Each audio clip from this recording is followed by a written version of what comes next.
Hi, everybody. Welcome to our show.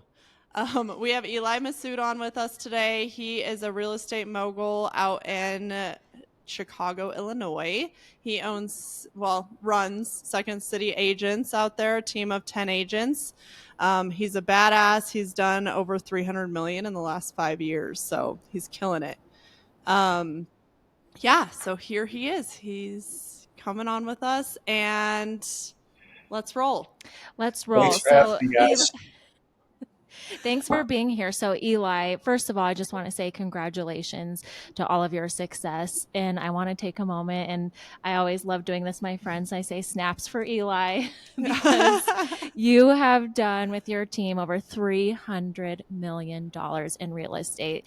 Wow. How does that make you feel? And do you feel like you have moments? Is that an aha moment, or do you just hustle, or do you believe you're like, yeah, I'm doing it. I'm killing it. You know, Eli's never gonna be satisfied. Just kidding. yes, that's the problem. Is like I hired this life coach that actually came referred from Lara that has helped me shift my mindset a little bit because it's always easier to look at everybody else that's really successful and measure yourself against them and kind of forget about the path and all the work and effort you've put in prior to that.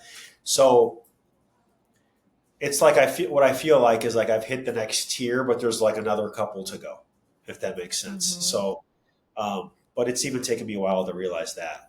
It just depends on who you Yeah, talk to. yeah, for sure. And we've definitely noticed talking to people on here so far that their why has become really important lately. Can you tell us a little bit about that? And I'm sure that Misty's been working with you on that too. Yeah, I mean, yeah, she's working on a lot of things with me. but Yeah, she will so be on here at some point. it's definitely changed over time. So when I quit corporate America, my why was more around controlling more of my own destiny, at least what I felt like was control, or leaving it up to myself to be as successful or unsuccessful as um, ending up down the road wherever like that took me. I wanted to say like I was in control of that fate as much as I could be outside of like the market. Um, versus somebody else dictating me and scoring me on what they felt, how they felt like I performed that year in corporate America. So my why was that 5 years ago. It's like, hey, let me control my destiny, do the best I can, and really take a big swing because you only live once. And now that I have a family and kids, it's definitely way more about what can I do every day to make sure like they're in the best possible position to succeed, and then put the ball in their court and give them that opportunity to take and run with, if they choose to. Yeah, absolutely.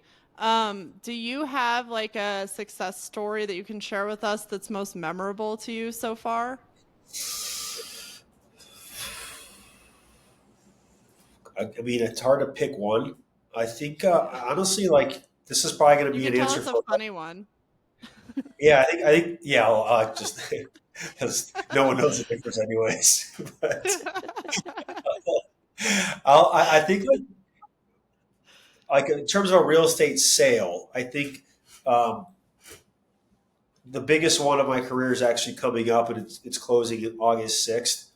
So I this guy was an internet lead and met him, normal guy, low 30s, and viewed a few places, pretty quiet guy, bought a 2 bedroom, 2 bath in like a prime time area in Chicago, and kind of was on his way, didn't need much attention from me, but I followed up with him, and I actually have a screenshot of every text and email that I sent him for 2 years, every quarter or every few months. And he'd either ghost me completely or give me a thumbs up or a thumbs down or like a no. That was it. So I thought he hated me. I thought he was like, dude, I'm good. And it would be like, hey, I got free Bulls tickets. Would you like them? No response. Hey, sending a Jeez. perishable gift. Hey, sending you a perishable gift. Are you in town? No response. Or like, no. And there's like 12 different communication attempts I made over those 2 years. And then one day Yeah. I get an email request from a link in my email from that I had sent him for a Calendly invite to me. And so I get on the Calendly invite and I'm like, I just cracked a joke, Laura, you know me. And I was just like, Ryan, I was feeling insecure. I thought you hated me. And he's like, Eli, you're on top of your stuff. I know you're always there. I don't need the extra fluff. I'm a CEO. I've got a second kid on the way, and I'm coming into some liquidity. And I'm like, I like the word liquidity, Ryan. And so, long Yep. story short, it turned into a $3.5 million sale plus his listing. So it'll be 4.5 million after all that follow up. So cool story. Congratulations. Yeah, Yeah, congratulations. And thanks for sharing that story. And I want our listeners to really kind of, I think the takeaway from this story, or at least what my aha moment was listening to you, is even if it seems like the door might not even be open, like you were still there, you still showed up, you were doing your part, and then the opportunity came, you yeah, know? And so I think that's great that you just kept persevering. for sure. So, Yeah, I feel like definitely in real estate, being a realtor myself, like generating leads is the hardest part, 100%. And I feel like that's You start why, creating these little stories in your head. Like, yeah. right. no one's going to be like, just throughout their day, like, I wonder what Eli's doing. It's the job. You got to put yourself out Yeah. there and get comfortable with it. Yeah. Yeah, and how do you put yourself out there? What do you think kind of sets you apart from the rest? I think that I do, like, everyone uses the buzzwords like authenticity and whatnot. I think people get stuck, especially on like platforms like LinkedIn. They get stuck in kind of this box that you're told to be in terms of what you should say, what you should wear, how you should say it. I'm not the extreme guy where I'm like swearing all over social media, but Yeah. I like to incorporate humor into. I think everybody likes to laugh. I don't think there's anyone out there that's like, no, I'm good. I don't like to laugh, But so Yeah. I'll use real I'll use real life stuff. Like, after having a kid, exactly what everyone else is going through that's about to have a kid or has had one. So if a kid's crying, I will post a photo of like me holding a crying baby, and I think it makes you real, right? And on LinkedIn, I'll put more some comedy into my posts where everyone's pretty structured and like patting themselves on the back about accomplishments or whatnot. I think people like that. And I think just again Yeah. being actually authentic goes a long way. Yeah, absolutely. I want to talk to you a little bit about, because I know you so well. You worked with James Hardy Sighting for a really long time. That's how I met Yeah. you. And but and it took you a minute to completely give that up when you were building your team with Yeah. real estate. Can you tell us a little bit about that? Yeah, so I don't come from a huge background of like financial support. So taking a big risk into jumping and quitting corporate America was just a really big deal for me. And it is for everybody else, even if they do have that. People want to take ownership of their life. But I had a part-time job as a real estate agent when I moved back from Denver and away from Laura and Peter, her husband, and to a promotion at James Hardy's headquarters in Chicago and got my license right away. And then for 4 years, I was doing it on the side. And it got to the point where I'd be like in Texas. I'd wake up in the morning at a hotel, print off my showing sheets for showings I had later in the day in Chicago, do my ride along with the sales rep, get on a plane, and then call an Uber and the Uber with my luggage to the buyer showings. Wow. That was building it to this point where it was like, okay, I can't do this anymore. So I Mhm. woke up in a cold sweat one morning and rolled over to Lauren and was like, I'm quitting. And she's like, when? I'm like, this morning. Like right now. Yeah. And how did Because I'd Lauren said that a take year that? prior. And she's like, well, the bonus is coming up. Can you just wait till the bonus? I'm like, so I was She's like, like, I have a new handbag on standby. I Could you was please like, just wait for? I'm like, no, I'm done. No. Yeah. So No, do no, you this time think I'll that coach her. I don't want to like knock Lauren. This time around, she just looked at me. She could see like I was white, and she was just Yeah. like, Yeah. "Go do what you got to do," and that was all I needed No, to of hear. course. Yeah, Yeah, she's extremely supportive. I know you guys well. You guys are a fabulous couple. Yeah. And so it sounds like the point or the decision, the breaking point for you was it's almost like you just couldn't handle the workload. So it just kind of forced you into it. And I think sometimes that's maybe what it takes. Cause I think if you can be in your head too much about like, oh, is this financially? Can we do it? Can we do it? I don't know. And it's like, I love that you just woke up and ripped the band-aid and did it. Cause sometimes I think Yeah. that's what it takes too. Yeah, Yeah. I had a business plan absolutely. like in the background that I wasn't really implementing. And the other thing was I don't care what people say. Like there's the saying like you don't care what people think about you. But like I have too much pride to not being doing a good job at James Hardy, and then also not being as good of a job as I could be doing in real estate for the clients, and I just didn't want that. Yeah, yeah. Yeah, it was like not giving your all to either of them, right? Yeah, and So, I knew it was coming up. I knew it was coming up. So yeah, absolutely. Um, so hang on. Do you have anything Yeah, you want so to ask about? I'm curious. So you made this decision, you tell your wife and you decide to go in real estate. So when did you start building your team? Did you start just getting so busy with so many clients that you're like, I can't do this on my own? Or when did you make the decision to start your own brokerage team? So there was right away. I already had this like I had somebody working on another team at another brokerage that was an employee of mine at James Hardy. He was a sales guy, and so he had been training and getting kind of ready because I was telling him someday I'm going to be quitting and I want to add you as the first agent. So we added him right away, and then I was hiring admins right away, just one admin, and um, just in preparation because your fifth year in real estate, if you're having a good first 2 years, which I fortunately did, people turn over their first condo that they purchased in about 4 years in Chicago. They go from their 2 bed, 2 bath, and then they sell and buy again in around the fifth year, which is when I quit. So I knew that was coming, and I knew I had clients that had been reaching out to me. So I added two people right away, and then 2 years, about a year in, I had to start over again, and it became Second City Agent and not Second City Agents. And then from there, we were good. We started building again. But yeah, some learnings along the way. Yeah, absolutely. What are like some of the biggest lessons that you think that you have learned along the way? Okay, here's a good one. When you have a W 2 and they take your taxes out for you, makes things pretty easy. I woke up year two and I got hit with a $100,000 tax bill at the end of the year. Shit. That was not fun. You're like, I'm gonna need an extension. Extension. Extension. Yeah, this is So when that you was call Peter. yeah, right. Peter, how do you ask for all these lines of What credit the and fuck push? do I do? Yeah, exactly. So I started paying quarterly taxes ever since then. It's a very Yeah. big learning. Yeah. Yeah, that's a huge lesson for sure. And what probably have you learned so far about yourself?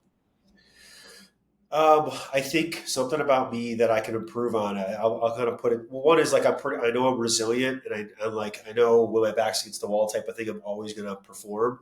And this was a really really good affirmation even later in life because I've always grown up a little bit of insecurity around, you know, you had a question for me about imposter syndrome that you made a comment about. That Mhm. was a prep question, but just I think everyone kind of searches for some sort of affirmation in their life about different parts of their life, and mine was always related to business. So I just learned when my back's against the wall, I can do it. I know I can, and so it's kind of had me create bigger goals. I've always felt like my goals aren't as big as some of the people that I surround myself with, like Peter. Right, corporate was kind of a comfort zone. And so I think like I know that if I set my goals bigger, I don't have to have everything happen as fast as possible, which create bigger goals, but create longer timelines and I'll make it happen. Yeah, absolutely.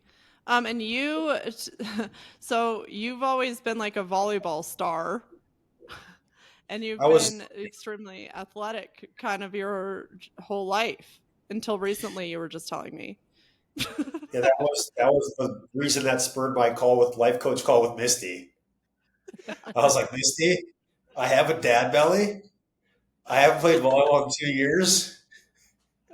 I don't know what's going on. And you know, that was a hard shift for me to like change. Um, what's the word I'm looking for? Your identity. Like I was having a Yeah. hard time struggling with the identity change of like I'm just known as Eli the Realtor now, right? And I Yeah. don't want to say the negative connotation along with it. It was just so weird and new to me because I've just been known as a volleyball player. My wife was a volleyball player. One of the best men at my wedding was a volleyball player. Moved to Denver, and you've known me through that. Yeah. Coached the college team, and yeah, that was a big shift. And once I got through that, it's really opened up the doors for me to kind of accept this and own it and take Yeah. it, Hmm. take this new path. Yeah, absolutely. Do you think that you can kind of do it all together? I mean, I know it's hard. You have a newborn son. So it's hard with Yeah. just your chapter in life right now, but maybe just down the road once you get your bearings a little bit. Because I feel like being an athlete and being a business owner like can go hand in hand Hmm. because you're So like what competing I've with the done is development. like Hmm. one is like I'm happy I like never had a huge injury. So some part of me is like, count your blessings. Don't like Yeah. don't get Yeah. too greedy. That's For, part of me. The yeah. other part is like I need to hear because that of too. you know what I mean? It's like I'm so fortunate that I never tore an Achilles. It's still like now I'm like saying it because I played tennis this morning. I was just like, all right, I didn't get hurt. That was a win. Um, Yeah. but I'm moving to the suburbs, which I've been putting off and putting off and putting off, and that's another part of like accepting this new chapter. That I've been fortunate. The college team I used to coach, I called the coach, told him what was going on, and he said, "Look, open door here. Come to any practice, anytime. You can be a volunteer coach." And so I've been getting my cup of tea filled with being a part of like a team and competitiveness through that. And now moving to the burbs, I'll be even closer to the college because it's kind of like an hour and 20-minute drive right now. So Oh, that's geez. what I've done, Laura, to kind of compensate for, Yeah. not being No, able I'm to so proud of feel you. competitive. Hmm. And Eli, do you think that because of your training and your background becoming, a volleyball player and extreme athletic, high achieving athlete, Yeah. do you believe that set the foundation for your success in your professional life? Do you think that training helps, You know what it was? I'll keep you tell you this. motivated? I actually feel like to people who don't play volleyball, like they might think that I was really good and compared to the general public, but like I actually feel like I really underachieved and didn't take. I don't think I ever would have been like one of the best. And I just physically didn't have a few gifted skill sets that some people just have, whether it be height or jumping or whatnot. But I never made the jump to like fully committing 100% to like training and diet, flying to California, maybe moving there for a couple years and taking a shot. And so what that did for me was actually with real estate made me realize, hey, this is your chance to kind of go all in on one thing, focus, do it, and see how good you could be. That's really what it did for me, to be honest with you, because I feel like I underachieved a little bit there. Yeah. That's so interesting because like even talking to my husband, he was like a big time hockey player. Like could have I mean he says he could have gone pro, but he's like Yeah, then I got to college and basically was just like I'd rather yeah, party or something like that. So it is kind of funny how but then later in life like you and him are kind of parallel with that. It's like this is my thing now. Let's Hmm. go balls yeah, to the walls and see how high we can take this. So Hmm. yeah, it's yeah, it's really cool. exactly. Yeah, for sure. How do you recharge your batteries when you get burnt Okay. out? So this is going to sound so cheesy, but it's honestly the truth. So having Madeline's my daughter, like when you walk through the door and she looks at you like it's the first time she's ever seen you, you Yeah, know, she's so it kind cute. of erases literally everything that just happened throughout the day. And so I'm not the type of person that needs a week long vacation or a month vacation to Europe or, Yeah, I yeah, do like work life balance now, but it's the quality family time where now I have Reagan who's actually sitting to my left. She's like a badass admin, probably the best hire, most important hire for me personally, not for the team that has been had. And so getting like to know I can have like an hour or two of quality time that's uninterrupted with my family and she's covering 90% of the important stuff. That's all I really need. Yeah. Then obviously Yeah. No, vacations are like an occasional trip with the guys doesn't hurt. All my buddies have like either I've left Denver or like they've left Chicago. So having like just a touch of guy time. are you trying to pitch something to me here, Eli? Hey, you know, just nudge, nudge. Yeah.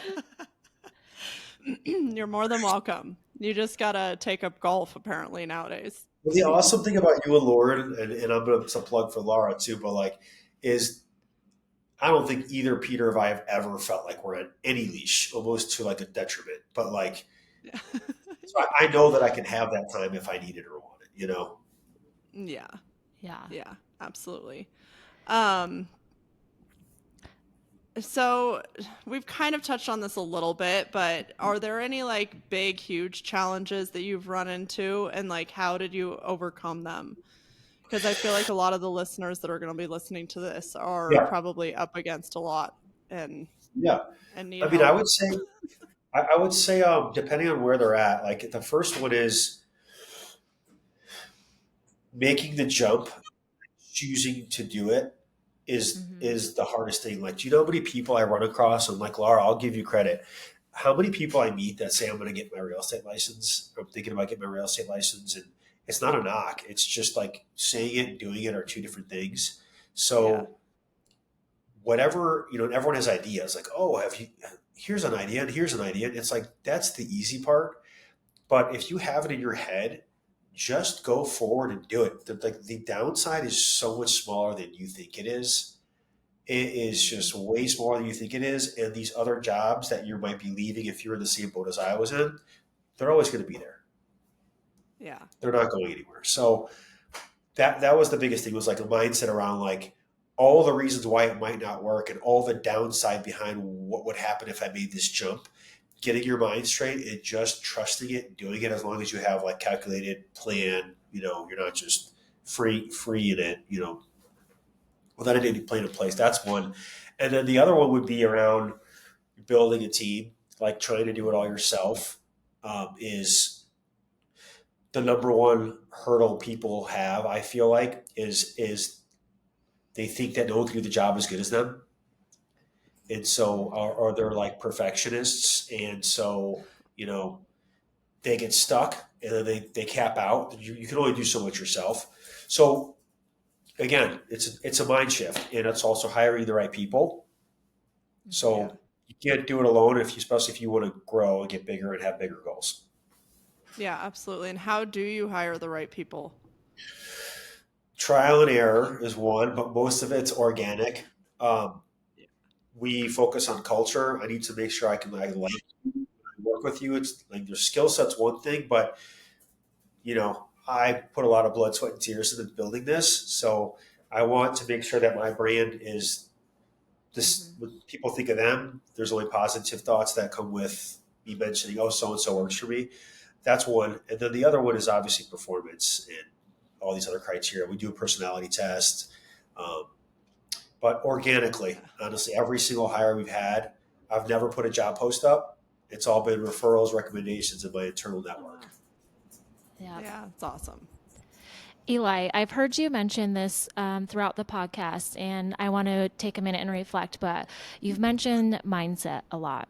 Do you feel like your biggest aha moment with starting your business and your company, and you mentioned earlier how you did have to have that mindset shift? Do you think for our listeners that for you, is that like the biggest or the most important thing, is having a Yeah, positive mindset? it's like I think that we're our biggest. I honestly do not look at other realtors as competition. I look at them with their results and like strive to want to sell as much as they do, but Yeah. I don't look at them as like them preventing me from accomplishing my goals. So what it is like you are your own competition.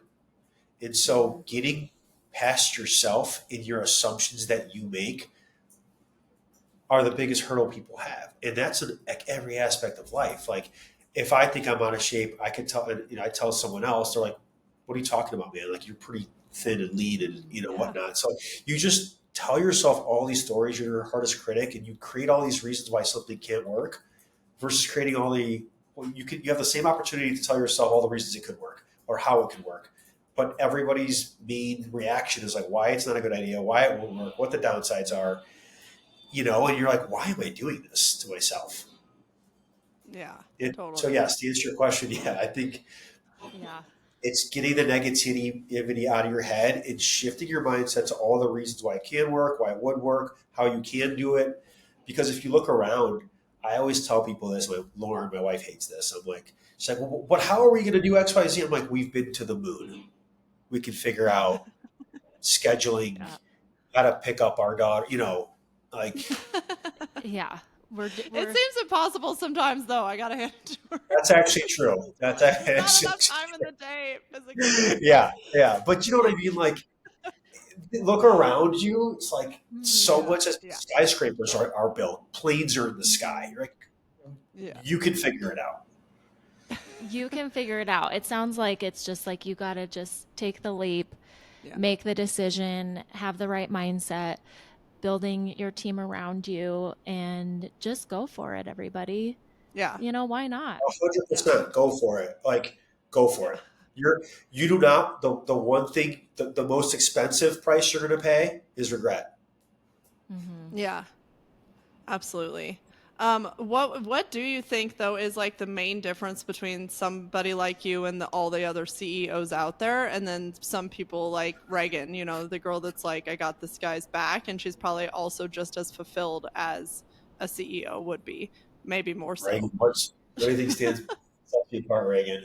I'm Reagan, not get putting you on on the here. spot or Reagan, anything. get on, Reagan. Give me an unbiased answer, Reagan. I didn't even listen to this question. So, They want to know what sets me apart from what I think from other people like CEOs or people who run their own businesses. But I can't be putting Reagan on the spot like that. I think She's like, you know what? I don't think like I think if you're running your own thing and you're doing your own, you have your own business. I don't think that I do anything differently than anyone else that's successful does. But I think it's like it really is the basics.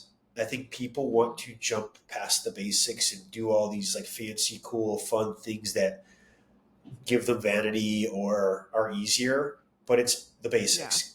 Begin early, totally. you know, it's the discipline and the consistency that nobody wants to do. And that's what sets me apart. Yeah, Yep, the basics, and we talked about that on another episode. And it yeah, seems like that's what, there isn't a magic formula. Like you said, it's showing No. up, yeah, doing the work, and being committed. and never Yeah. quitting. Just You're keep not moving gonna, yeah. forward. Sure, there's a lot of Yeah, widows out there, right? But yeah, it's the consistency, it's the grind, it's the daily work, it's putting the effort in, and then like having a long term mindset that it will work out, it will happen. Like that big lead, it took me 2 or 3 years, and I got blanked. yeah. But Yeah. the work was put No, in, totally. Yep, So absolutely. Well, Eli, you're the best. Thank you so much. We are going to end the way that we end most of our episodes with a high and a low from this week or the past 2 weeks. poopsicle, popsicle, dreamsicle. Yes, I knew you were going to do that. Okay, sure. We should I'll actually say do that. Poopsicle, popsicle, dreamsicle. I love, what is it? Poopsicle, popsicle. So poopsicle is like like the the- worst thing that happened to you today or this month. Popsicle is best thing that happened to you today or this month. And your dreamsicle is just shoot for the stars. I love it. Okay. Yeah. All right. So the last week, I would say the poopsicle was both Lauren and I having like COVID, and we've got a 12-week-old and a 3-year-old, and then like Oh God, kill me. getting thrown up on 3 times while you're like, While you're throwing up. like while you're just like, what is going on? This place is our house is in shambles. That was the poopsicle. The popsicle was we closed on our house in the suburbs last week. Woohoo. Woohoo. Yep. And then I don't know, dreamsicle. I'm super happy. I'm not gonna lie. Yeah. I am super Yeah. happy. Um, yeah, I don't even think that if I want to get platinum this year. That's my dream. So I want to hit the platinum level. We've hit gold the last few years. Platinum is the highest achievement. That's my dream score. Is I want to hit platinum. Yeah. That's exciting. Awesome, Yeah. Eli. Yeah. Thank you Well, so much. thank you so much for taking your time to be with us today. And you are a truly inspiring person. And we have learned so much listening to you. And I think that's what sets you apart is what you said there at the end, how you're happy. You're content Yeah. with where you at but you're still, make room to go for more. And I think that is just really remarkable. So congratulations. Yeah. Thanks Thank for you for having me, coming Laura. We'll see you in on. a few weeks. Yeah. Yes. Please. All right. We're not recording.